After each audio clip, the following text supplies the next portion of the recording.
Bismillahirrahmanirrahim. Menerangkan tentang keutamaan fadilah iman. Qala Nabi sallallahu alaihi wasallam, bahwa Nabi Muhammad sallallahu alaihi wasallam bersabda, al-imanu iman itu ma'rifatun adalah pengetahuan, bil qalbi dengan hati, wa qaulun dan perkataan, bil lisani dengan lisan, wa amalun dan pengamalan, bil alkani dengan beberapa anggota. Kata baginda Nabi Muhammad SAW dalam sabdanya, iman itu adalah pengakuan di dalam hati. Gak usah diucapin, tapi yakin kita dalam rukun iman, ya kita percaya kepada Allah, percaya kepada malaikatnya, percaya kepada kitab-kitabnya, percaya kepada Rasul utusannya, percaya kepada hari akhir, dan percaya kepada qadar, kepastian baik dan buruk. Ini kalau kita sudah mengetahui rukun iman itu ada 6, itu nggak usah diucapin,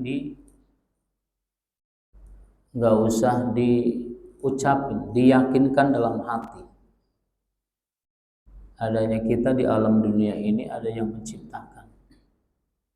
Siapa yang menciptakan? Hakikatnya adalah Allah Subhanahu wa ta'ala.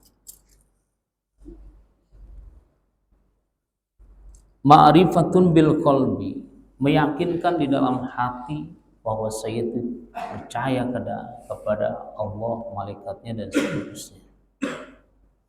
Kemudian wa qaulun bil lisan, orang kalau memang hatinya itu sudah meyakinkan percaya kepada Allah, itu perkataannya perkataan yang keluar itu yang baik-baik. Terutama perkataan-perkataan yang baik-baik itu adalah mengucapkan 2 kalimat syahadat. Asyhadu an la ilaha illallah wa asyhadu anna Muhammadar Rasulullah. Lisannya itu mengucapkan, hatinya meyakinkan, lisannya itu mengucapkan bahwa aku bersaksi tidak ada Tuhan yang wajib disembah kecuali Allah dan Nabi Muhammad itu adalah utusannya. Kalau sudah semacam itu diucapkan oleh lidah, kemudian wa amalun bil arkan, bisa dibuktikan oleh anggota seluruh tubuh kita itu melakukan hal yang baik-baik. Mata kita gunakan untuk senantiasa melihat yang baik-baik, baca Al-Quran, baca rawi, baca sholawat, melihat hal yang baik-baik. Telinga kita gunakan untuk senantiasa mendengar nasihat, mendengar perkataan para alim ulama, mendengar nasihat-nasihat dari para kiai tokoh masyarakat. Kemudian mulut, kalau memang sudah hatinya beriman, mulutnya itu ngomongnya itu nggak sembarangan. Ngomongnya nggak sembarangan. Orang beriman itu kalau mau ngomong pikir-pikir dulu, ini bermanfaat apa enggak. Jadi punya kontrol, punya rem, punya saringan mana yang baik, mana yang buruk. Nggak asal jeplak. Ya, kadang-kadang ada orang ngomong kan, omongannya aja nyakitin, Pak. Ya jangan kamu tingkah lakunya aja nyakitin. Mana dia mencerminkan orang beriman? arkannya ini, anggota tubuhnya ini tidak mencerminkan orang yang beriman. Mulutnya tadi itu sering nyakiti orang, itu bukan cerminan orang yang beriman. Terus tangannya hanya digunakan yang baik-baik, dan ketika dia melaksanakan suatu perbuatan yang baik pun, tuh hatinya itu minta izin dulu sama Allah. Ini kira-kira saya ngelakuin kayak gini, ini bener apa enggak? Allah ridho apa enggak? Tangannya itu digunakan untuk senantiasa hal yang baik-baik. Terus perutnya. Perut orang beriman ini selektif, Pak.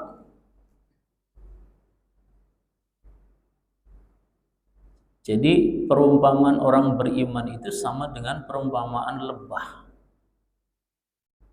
Lebah, Pak, tawon, Pak. Itu ciri khas orang yang beriman. Tawon itu nggak pernah makan barang yang kotor, barang yang haram. Yang dimakan itu yang bersih-bersih itu saripati bunga itu. Karena yang dimakan itu saripati bunga, maka keluarnya madu. Itu orang beriman itu selektif, Pak. Ikutin apa yang dimakan oleh tawon. Hal-hal yang haram itu nggak mau. Tempe, tahu masuk, kangkung, sayur asem, sambal terasi, jengkol masuk. Giliran daging babi, daging anjing, mundur, minggir. Selektif. Minum-minuman keras, minggir. Karena tahu itu yang diharamkan oleh Allah Subhanahu wa taala. Jadi sayang sekali perutnya itu digunakan untuk bermaksiat. Bermaksiatnya perut itu adalah makan barang-barang yang haram. Ya jangankan makan barang yang haram, Pak. Yang halal aja ketika kita makan halal, Pak, buat ibadah malesnya minta ampun. Buat ibadah, Pak, malesnya minta ampun. Buat sholat, buat ngaji, buat zikiran, ya Allah. Apalagi yang haram masuk dalam perut kita, makan tuh, terus punya apa? Punya tenaga. Itu tenaganya nggak pernah digunakan untuk beribadah. Pikirannya pun nggak pernah pikiran yang positif, negatif terus, karena makanannya itu makanan yang haram. Jadi orang beriman itu menjaga benar tubuhnya, Pak. Kalau benar-benar menjaga tubuh dari perkara yang diharamkan oleh Allah. Terus kakinya, kaki digunakan untuk senantiasa mencari ridho Allah. Kemana kita berjalan, kemana kita melangkah, disitulah kalau teman Allah ridho, maka dia berjalan, Pak. Ke masjid, ke sholat, ke majelis taklim, dan itu gampang, mudah, dan dimudahkan oleh Allah, karena tadi hatinya itu meyakinkan percaya kepada Allah, lisannya itu ngomong yang baik-baik, kemudian anggota tubuhnya itu semuanya digunakan untuk senantiasa melakukan kebaikan. Ya, kalau berbicara masalah iman mah gaib, Pak. Kayak setrum aja. Ini kipas angin nyala kayak gini, AC nyala gini kan karena ada setrum, Pak. Bener gak? Setrum itu gaib, Pak, gak kelihatan. Tapi buktinya ada. Mic ini bunyi karena ada setrum. Lampu ini nyala karena ada setrum. Setrum dalam bahasa akidahnya itu adalah iman. Kalau orang beriman, pasti dia sholat. Kalau orang beriman, dia baca Al-Quran. Dia beriman, baca sholawat. Dia beriman, berzikir. Dia beriman, ta'lim. Dia beriman, melakukan kebaikan. Karena ada iman, gak kelihatan. Imannya gak kelihatan. Karena ada setrum, kipas angin nyala. Ada setrum, lampu nyala. Ada setrum, ini bunyi. Tapi nggak kelihatan itu setrumnya apa. Tapi jangan coba-coba kita pegang kabel yang nggak ada bajunya. Sekelojotan kita, Pak. Itu setrum nggak kelihatan, tapi buktinya nyatanya ada, Pak. Para jamaah sekalian yang Allah cintai, hadis yang kedua, kata baginda Nabi Muhammad SAW, al-imanu, iman itu uryanun, adalah telanjang. Ibarat kita dalam tubuh kita itu, iman itu kita telanjang, Pak, nggak ada bajunya. Itu iman. Terus walibasuhu taqwa, pakaiannya iman itu adalah takwa. Jadi orang kalau bertakwa itu udah hebat, udah mantep. Yang bisa mengetahui hal-hal yang gaib itu karena orang yang bertakwa, Pak. Yang akan dimasukkan ke dalam surganya Allah itu orang-orang yang bertakwa, takut kepada Allah. Takwa itu menjalankan segala perintah-perintah Allah dan menjauhi segala larangan-larangannya. Kembali lagi kepada iman tadi. Kalau imannya benar, ya sholat dia. Kalau imannya benar, perkara yang dilarang oleh agama dia tinggalkan. Wazinatuhul haya, dan perhiasannya adalah rasa malu. Orang kalau punya iman, Pak, mau ngelakuin maksiat itu malu. Mau nyolong, malu. Mau korupsi, malu. Mau berbuat maksiat, malu. Mau bikin onar di komplek, malu. Kenapa? Dia punya iman, bisa menjaga diri. Kalau saya kayak gini tuh, kalau saya melakukan anarkis, saya berantem, saya bermusuhan, bagus enggak ya? Dia mikir-mikir, Pak. Orang beriman itu ada rasa malu. Makan barang haram, malu, Pak. Nggak ada artinya. Terus wasamratuhu al-ilmu, buah daripada iman itu adalah al-ilmu. Artinya apa? Rajin mencari ilmu. Orang beriman itu ciri-cirinya itu adalah rajin cari ilmu, Pak. Walaupun ilmunya sudah banyak, akan tetapi terus-menerus dia akan haus tentang ilmunya Allah Subhanahu wa taala. Enggak berhenti-berhenti. Ada pengajian di mana berangkat. Ini buah daripada iman itu adalah dia senang mencari ilmu. Ada orang, oh saya mengaji udah banyak ilmunya, nggak usah ngaji udah banyak. Ilmunya Allah pun luas.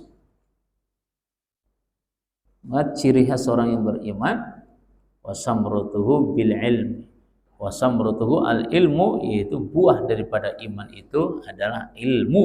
Ilmu yaitu kita itu senang dengan mencari ilmu. Wa qala an-nabiy sallallahu alaihi wasallam, hadis yang ketiga, Rasulullah sallallahu alaihi wasallam bersabda, la imana, tidak ada iman, liman, bagi orang, la amanata, yang tidak mempunyai amanah, lahu, baginya. Artinya apa? Orang punya iman itu pasti amanah, Pak.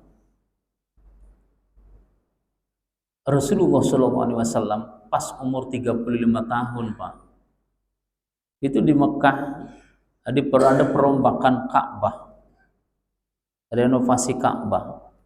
Itu Hajar Aswad, Pak, dilepas, Pak. Semua kepala-kepala suku, kalau sini RT, RW, dari berbagai kalangan, itu berebut pengen naruh Hajar Aswad ke tempatnya. Tapi datang orang bijak mengatakan, kita bikin sayembara, siapa orang yang masuk Masjidil Haram duluan, itulah yang berhak memindahkan atau memasang Hajar Aswad. Hajar Aswad Yang kita lihat itu ditempelin di situ itu. Tadinya ketika Rasulullah umur 35 tahun itu pernah dilepas, direnov. Banyak orang-orang Quraisy, pemuka-pemuka Quraisy itu, penggede-penggede Quraisy itu semuanya pada pengen memegang Ka'bah, memindahkan Ka'bah ke tempatnya karena suatu kemuliaan. Banyak orang-orang yang pada nggak tidur malam itu, Pak. Pokoknya jam 3 pas siapa yang duluan di tempat itu, di masjid itu, maka dia berhak memindahkan Hajar Aswad ke tempatnya. Rasulullah yang memang hatinya suci, melakukan sesuatu aktivitas hanya petunjuk Allah. Wa ma yantiqu 'anil hawa in huwa illa wahyu yuha. Apa yang diucapkan oleh Rasulullah itu adalah wahyu dari Allah. Perkataannya, tingkah lakunya, itu semuanya adalah petunjuk dari Allah. Dan Hajar Aswad itu adalah makhluk yang suci yang Allah turunkan dari surga. Itu juga makhluk suci, tidak akan dipegang oleh orang yang suci.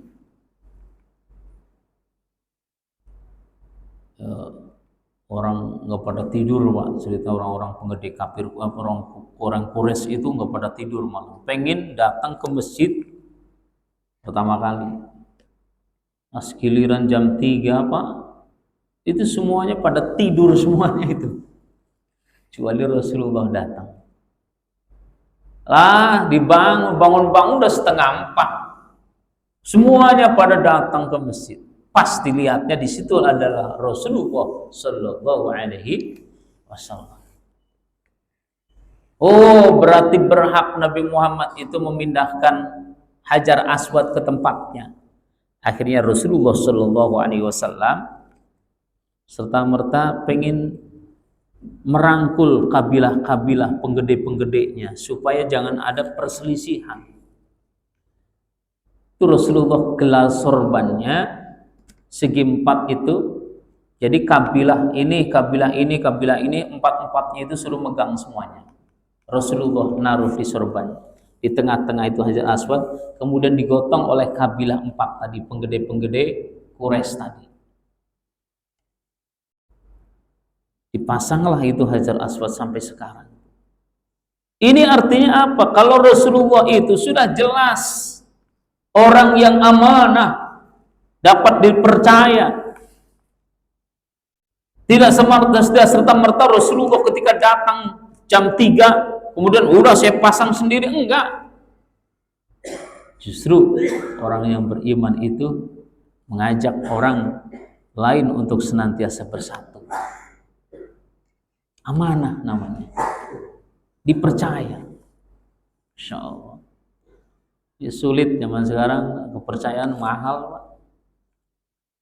Percaya itu mahal. Ya, mudah-mudahan ini pilpres saja Allah tunjukkan presiden, Allah pilih presiden yang benar-benar diridhoi oleh Allah Subhanahu wa taala. Jangan salah pilih, mohon dulu kepada Allah. Mohon petunjuk kepada Allah.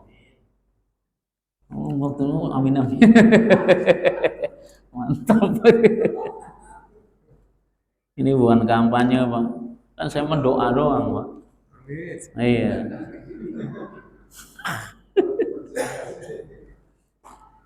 Jadi orang yang beriman itu, Pak, pasti amanah. Amanah. Gak bakalan dia khianat, gak bakalan. Karena yang punya khianat itulah adalah orang-orang yang munafik. Naudzubillah min. Orang munafik yang lain di bibir, lain di hati. Bibirnya ngucapin apa, tapi hatinya juga ngucapin apa. Gak sama. Itu orang munafik. Ya. La imana liman amana lah. La imana la amanata. Jadi iman, tidak ada iman bagi orang yang tidak mempunyai amanah. orang yang punya amanah itulah dia orang yang dikasih iman oleh Allah.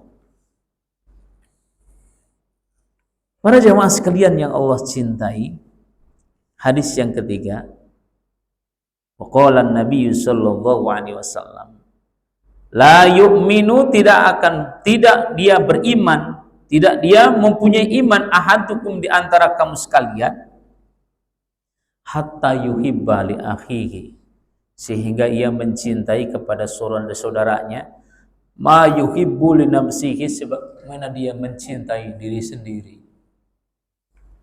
Orang beriman itu pantang Pak nyakitin orang lain Pak. Orang beriman itu sama seperti anggota tubuh kita Pak. Kaki jalan, kaki ini jalan Pak, kesandung, cedet, berdarah Pak. Karena memang satu anggota tubuh kita ini adalah satu rangkaian, dia saling merasakan. Kaki kesandung, berdarah tuh kakinya. Mata Pak, nangis Pak, mengeluarkan air mata.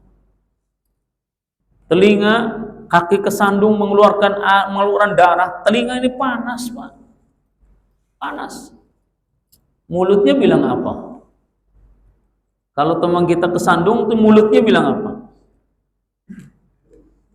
Inna lillahi wa inna ilaihi raji'un.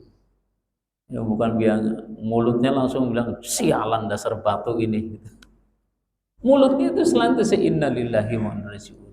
Saya ini kesandung. Tangannya gimana? Melihat kaki itu kesandung. Tangannya itu mijit-mijit Pak. Mijit-mijit. Mulutnya bilang aduh sakit. Ketika sudah mengucapkan tarjih tadi, inna lillahi wa inna ilaihi raji'un, dia mulutnya bilang aduh, aduh. Matanya mengeluarkan air mata, telinganya panas Pak. Itu kaki. Satu sakit, maka semuanya anggota tubuhnya sakit. Itu orang yang beriman. Pantang orang beriman itu menyakiti orang lain. Karena apa? Satu organ. Sama seperti tangan Pak ini Pak. Tangan itu, kalau tangan kanan itu gatel Pak, tangan kiri nggak usah disuruh Pak, dia ngukurin Pak. Benar nggak? Iya. Tangan kiri gatel, tangan kanan gerujuk. Gatel dua-duanya, kukur-kukuran Pak. Nggak ada tangan kanan gatel, tangan kiri bilang garuk aja sendiri loh. Nggak bakalan. Inilah ciri khas orang beriman. Orang beriman itu sama seperti anggota tubuh satu. Selalu sakit maka akan merasakan sakit semuanya. Orang beriman kayak itu, pantang menyakiti orang lain.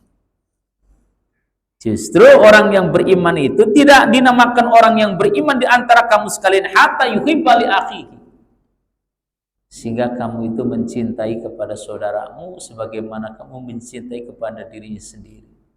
Kalau kita ngomongin orang lain, kita ngomongin kejelekan orang lain, kalau teman kita itu diomongin juga oleh orang lain, kira-kira mau apa enggak? Itu orang beriman kayak gitu. Kalau teman kita kejelekannya tidak mau dibicarakan oleh orang lain, maka kita pun tidak boleh menjelekan orang lain walaupun orang lain itu punya aib. Nggak ada yang manusia di alam dunia ini sempurna itu nggak ada. Pasti mempunyai kekurangan, pasti mempunyai kesalahan. Nggak ada yang sempurna. Sebaik-baik orang pasti ada buruknya. Dan seburuk-buruk orang pasti ada baiknya. Artinya apa? Kita tidak boleh mencela orang lain. Nggak boleh. Baik dengan perkataan, baik dengan tingkah laku. Itu nggak boleh. Udah biarin dia. Kalau toh mau sekedar negor sih nggak apa-apa, karena dia melakukan kemaksiatan, kita negor. Memang itu kewajiban kita. Amar ma'ruf nahi mungkar. Gak boleh berbuat maksiat, kita tegur, kewajiban kita. Ini paling banyak kan amarnya doang, ayo sholat, ayo jamaah, ayo ngaji, kan begitu kan. Nahi mungkarnya itu enggak. Nahi mungkarnya jarang. Lah ada orang maksiat diem aja. Harusnya tetangganya gerak ketika ada orang maksiat. Lapor ke RT, nanti RT yang nangani. Ini tetangganya yang bermelakukan maksiat, kitanya diem. Kembali. Waqala Nabi sallallahu alaihi wasallam, hadis selanjutnya, al imanu iman fi sadril mu'min. Iman itu tempatnya ada di dalam dada orang yang beriman. Terus wala yatimul imanu, iman ini tidak akan bisa sempurna illa bitamamil faraidi, kecuali orang tersebut yang mempunyai iman melakukan suatu kewajiban-kewajiban yang diperintahkan oleh Allah Subhanahu wa taala. Salat 5 waktu itu menjadikan iman kita sempurna, Pak. Puasa di bulan suci Ramadan, iman kita sempurna, Pak. Haji ke Baitullah, imannya sempurna. Melakukan kebaikan-kebaikan yang dianjurkan oleh Allah dan Rasulnya, iman kita sempurna. Dengan apa? Wala yatimul imanu illa bitamamil faraidi. Kita tidak akan mempunyai iman yang sempurna manakala kita tidak melakukan kewajiban-kewajiban. Terus wasunani, juga setelah kita melakukan kewajiban kemudian melaksanakan sunnahnya. Qobliyah, ba'diyah, jangan ditinggalin. Itu kan sholat fardu itu kan bagikan kita makan itu punya nasi doang, Pak. Qobliyah, ba'diyahnya itu adalah sayurnya, lauk-pauknya. Bapak kalau makan pakai nasi doang, kira-kira gimana, Pak? Hah? Nggak enak ya? Ya minimal kan nasi padang lah gitu ya. Agak nendang sedikit kan begitu. Itu kalau teman kita makan kok nasi doang nggak bakalan semangat, Pak. Tapi ya ada daun singkongnya, ada oreknya, ada telur ceploknya, ada sambal terasinya, ada jengkolnya. Itu ternyata, Pak, sholat fardu itu pokoknya, kemudian qobliyah, ba'diyah, duha, tahajud, hajat, istikharah, taubat, itu adalah pelengkap makanan kita. Kita tidak akan bisa sempurna manakala iman kita itu kitanya tidak melakukan kewajiban-kewajiban dan tidak melaksanakan kesunahan-kesunahan. Ya puasa Ramadan itu kan wajibnya. Maka ada puasa Senin Kamis, puasa yang sangat dianjurkan oleh Rasulullah. Ada puasa Yaumul Bid 13, 14, 15. Itu siapa orang yang puasa Yaumul Bid 1 hari, maka bagaikan melaksanakan puasa 10 hari. Berarti kan 13, 14, 15 berturut-turut 3. Kalau orang istiqomah dia melaksanakan Yaumul Bid, puasa Yaumul Bid, maka bagikan puasa sebulan penuh, Pak. Walaupun kalau orang perempuan ada haidnya. Lalu bagaimana nanti kalau teman tasrek? Itu kan tasrek kan dari tanggal 10, 11, 12, 13 ya. Kan berarti kurang 1 dong. Tapi itu sempurna karena tasrek itu walaupun 13, walaupun kita melaksanakan 14, 15, maka sama seperti kita melaksanakan puasa sebulan penuh. Itu kalau orang tahu itu ngelihat tanggalan Hijriah ini tanggal berapa nih? Saya akan puasa. Jadi kalau tomang ya, tanggal kan harusnya tanggalan Hijriah, Pak, bukan tanggalan Masehi, bukan. Ini tanggal Masehi kan tanggal 17 ya. Hari Ahad kan tanggal 17. Kalau Jumadil awalnya tanggal 5 kalau nggak salah. Ya. 5 apa 4? Hah? Iya. Iya. Tanggal 5. Iya. Hitung Pak, dari misalnya tanggal 5. Berarti pas tanggal 13 itu hari apa? Kita niat Pak puasa. Saya niat puasa Yaumul Bid karena Allah. 3 hari berturut-turut kita bagikan puasa sebulan penuh. Kalau kita tuh malas melaksanakan, yang lain bisa melaksanakan, kemudian kita nggak melaksanakan, berarti iman kita kurang sempurna. Iman kita kurang sempurna. Yang lain sholat tahajud, kita enggak, kurang gitu sempurna, kurang sempurna iman kita. Yang lain sholat duha, kita enggak. Yang lain puasa Senin Kemis Yaumul Bid, kita enggak. Kurang.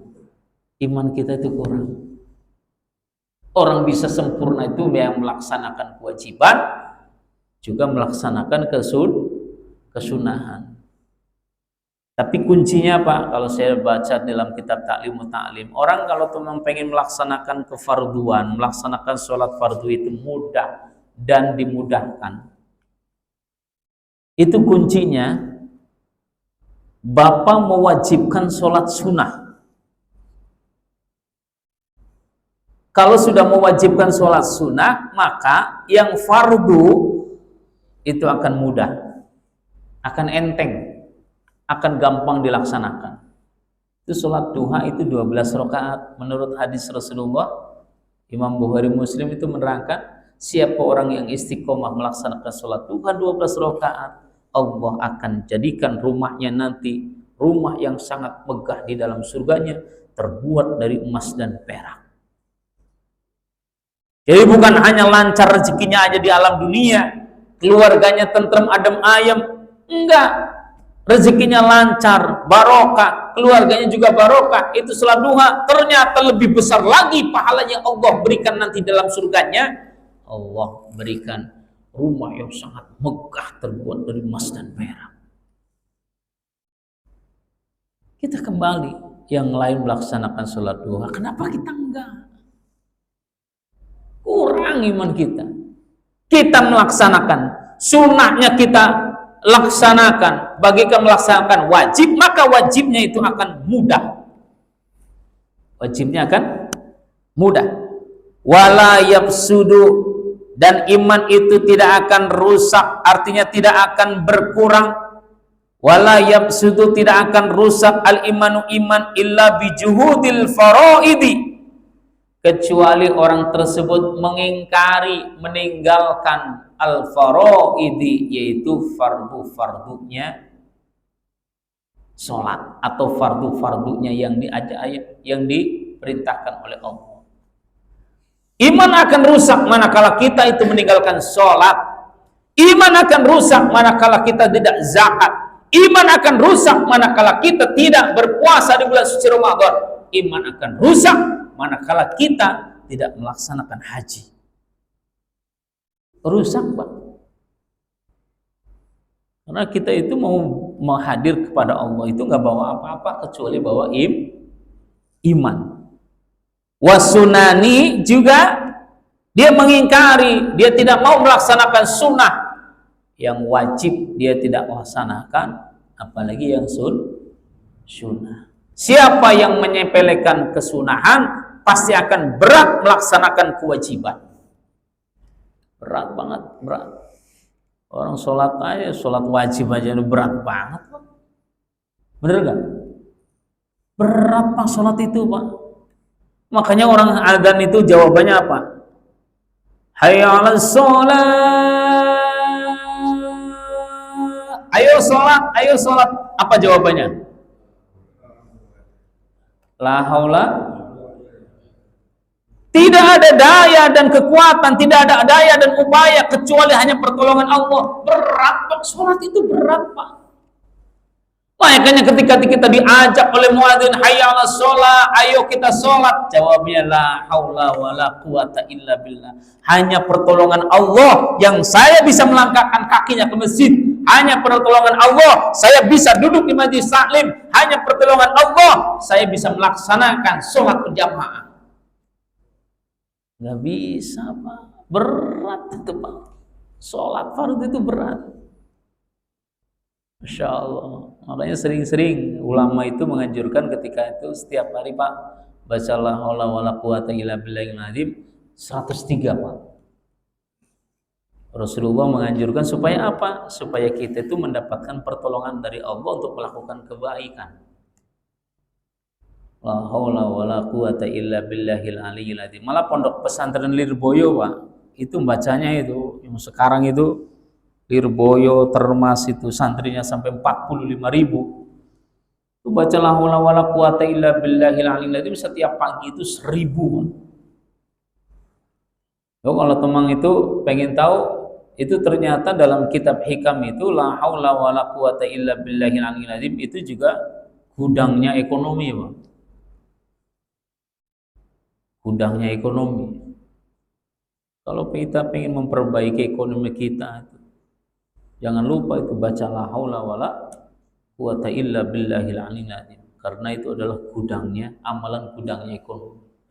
Kalau memang kita supaya jangan miskin, jangan fakir, baca tuh tasbihnya malaikat setelah sholat subuh atau sebelum subuh. Subhanallah wa bihamdihi subhanallahil azim astagfirullah 100 kali. Nggak bakalan miskin, nggak bakalan fakir. Lebih-lebih nanti di akhirat Pak, orang di padang mahsyar tuh semuanya itu butuh yang namanya pertolongan, butuh yang namanya makan, minum. Karena ausnya matahari Allah turunkan di atas kepala kita.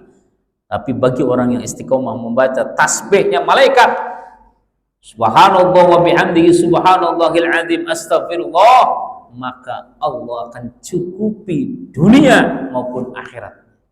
Gak kena penyakit, gak kena sifat fakir, gak kena sifat miskin. Kata Rasulullah, kalau teman pengen duitnya gak habis-habis Pak, pada duhur bacanya la ilaha illallah al-malikul haqqul mubin 100 kali. Duitnya itu nggak habis-habis, datang lagi. Ini belum habis, datang lagi. Belum habis, datang lagi. Terus kayak gitu. Udah 100 kali la ilaha illallah al-malikul haqqul mubin, dibaca 100 kali, kemudian tutup dengan Muhammadur Rasulullah shadiqul wa'dil amin sallallahu alaihi wasallam. Itu ditutupnya itu. Nggak bakalan duitnya itu habis-habis. Kadang-kadang gampang sih, gampang, enak sih, iya, cuma sedikit, cuma kadang-kadang apa, habis salam aja mau melantas jalan Pak, agak wiridan. Para jemaah sekalian yang Allah cintai, faman naqasa faridatan, barang siapa yang mengurangi atau meninggalkan fardhu, kefarduan, ya sholat 5 waktu, ya puasa bulan suci Ramadan, ya zakat, ya haji, kok dia nggak mau tuh, nggak mau melaksanakan bighairi juhudin, dia senantiasa meninggalkan kewajiban-kewajibannya, uqiba alaiha, maka orang tersebut akan disiksa oleh Allah. Waman atammal faraido, dan barang siapa yang menyempurnakan kefarduannya, istiqomah sholat jamaah, istiqomah melakukan kebaikan, istiqomah melakukan kesunahan, wajabat lahul jannah, maka orang tersebut wajib baginya masuk ke dalam surga. Gampang banget, gampang.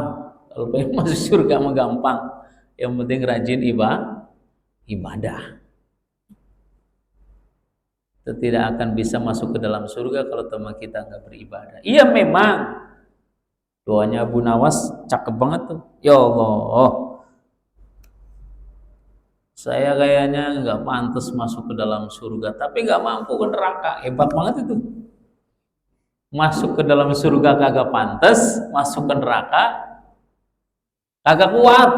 Mana siapa yang kuat? Wala aqwa 'alan naril jahimi. Tidak akan kuat, tidak akan mampu itu seseorang masuk ke dalam neraka. Panas, Pak. dindingnya api, lantainya api, atapnya api. Semuanya itu berupa api.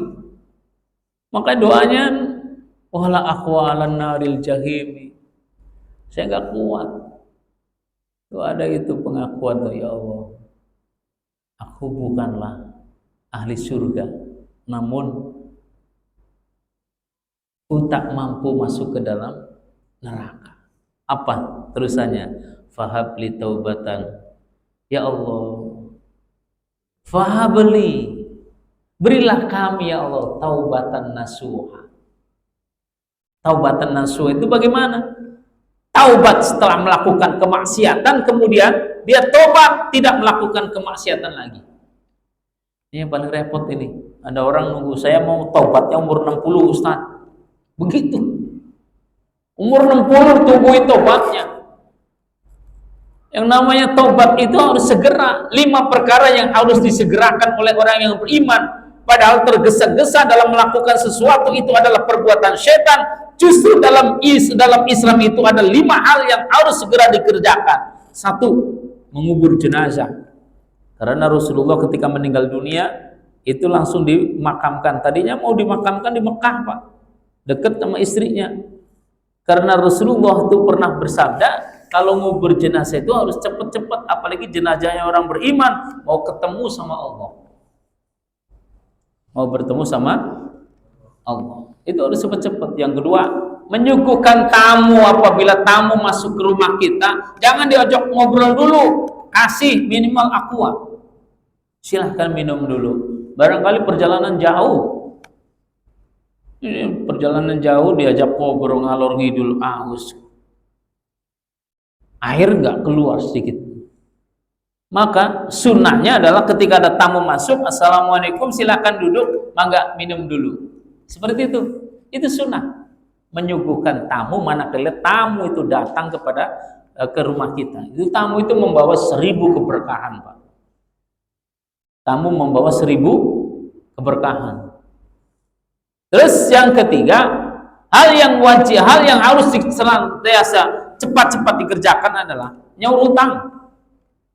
Apabila nyaur hutang, kalau kita itu punya duit, Pak, cepet-cepet nyaur hutang, Pak. Kenapa emang? Kalau nggak cepet-cepet nyaur hutang, itu biasa buat beli yang lain, Pak, biasanya. Itu sunnah yang harus disegerakan. Yang keempat, sunnah yang harus disegerakan adalah menikahkan anak perempuan. Kalau sudah waktunya akil balik, dia udah ketemu jodohnya, jangan nunggu entar-entar kalau punya modal, Pak. Cepet nikahin. Kenapa? Sunnah. Takutnya kalau nggak cepat-cepat dinikahin, nikah sendiri, Pak. Kan repot anak perempuan nikah sendiri. Ya, Pak. Akhirnya kan terjadi kecelakaan, naudzubillah min dzalik. Yang kelima, hal yang harus segera disegerakan itu adalah taubat. Jangan nunggu umur 60 tahun. Ini salah-salahsa di Masjid Jamiatul Khair ini ada tulisan masjid khusus umur 60 tahun ke atas. Iya, nunggu taubatan dulu, nunggu pensiun dulu. Ini taubat harus disegerakan. Para jamaah sekalian yang Allah cintai. Isya. 3 menit. Ya. Ada pertanyaan? Ini sebenarnya masih banyak nih.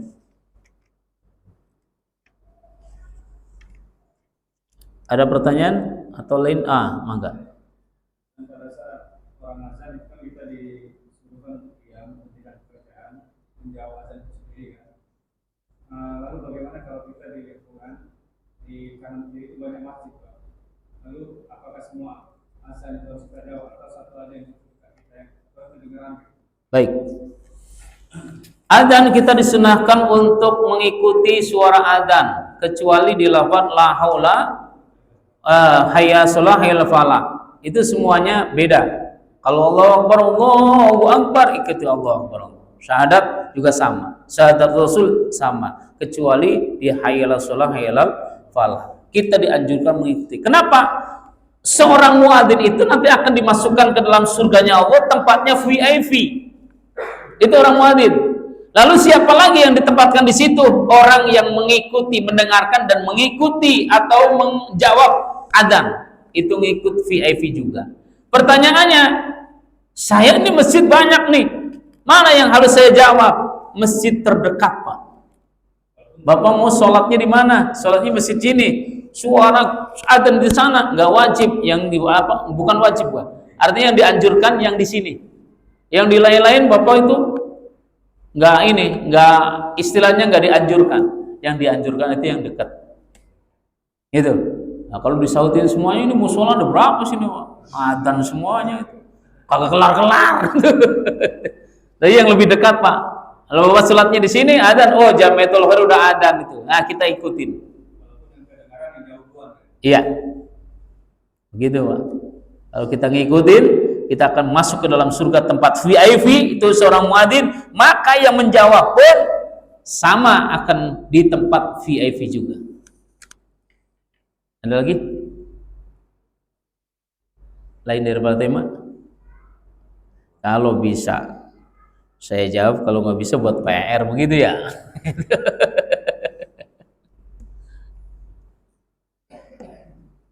Ada? Kalau nggak ada kita tutup. Doa.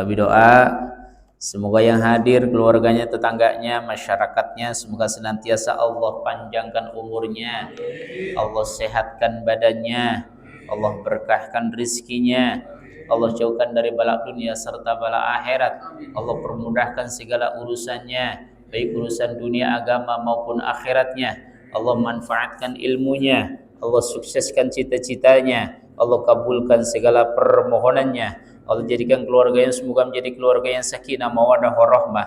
Allah jadikan anak keturunannya semoga menjadi anak yang soleh dan solehah, yang berbakti kepada Allah dan Rasulnya, berbakti kepada kedua orang tuanya, berguna bagi nusa bangsa dan agama. Yang sudah berangkat haji semoga Allah jadikan haji dan haji yang mabrur. Yang belum berangkat haji semoga Allah berangkat menunaikan ibadah haji dan umroh. Yang sedang sakit semoga Allah angkat penyakitnya, Allah berikan kesembuhan. Yang sedang dalam kesulitan semoga Allah mudahkan segala urusannya. Terakhir semoga kita semuanya dijauhkan serta diselamatkan dari orang-orang yang zalim. Bismillahil Fatihah.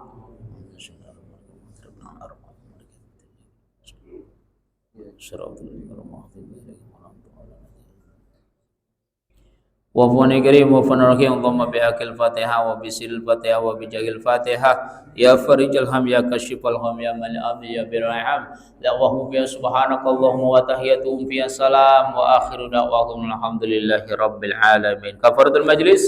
Subhanakallahumma wa bihamdika asyhadu an la ilaha illa anta astaghfiruka wa atubu ilaik. Kurang maaf, billahi taufik wal hidayah. Assalamualaikum warahmatullahi wabarakatuh.